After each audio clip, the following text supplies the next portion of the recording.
আজকে একটি গল্প নিয়ে হাজির হয়েছি, প্রতিশোধের আগুন। নমস্কার, আমি শম্পা। তো অজানা এক গল্প আপনাদের সাথে উপস্থাপন করছি।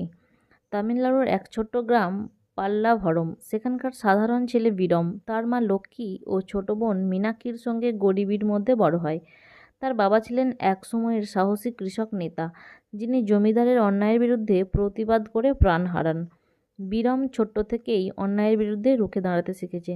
শহরে এসে সে কুস্তি শিখে শক্তিশালী হয়ে ওঠে, কিন্তু একদিন তার গ্রামে খনি প্রকল্পের নামে জমি কেড়ে নিতে আসে কর্পোরেট মাফিয়া ও তাদের সহযোগী রাজনৈতিক নেতা রাঘবেন্দ্র। বিরম ফিরে যায় গ্রামে, শুধু জমি বাঁচানোর জন্য নয়, বাবার মৃত্যুর প্রতিশোধ নিতে। শুরু হয় ভয়ঙ্কর লড়াই, যেখানে সে একা লড়ে যায় পুরো সিস্টেমের বিরুদ্ধে।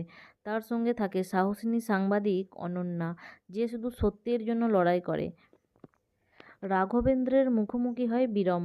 আগুনের মাঝে দাঁড়িয়ে সে বলে, এই মাটি আমার মা, আর মায়ের চোখে কেউ জল আনলে তাকে বাঁচার অধিকার থাকে না। তারপর শুরু হয় শেষ লড়াই। এরকম নিত্য নতুন গল্প বা অজানা তথ্য পেতে আমার চ্যানেলটি সাবস্ক্রাইব করতে পারেন। ভালো লাগলে লাইক করে দেবেন।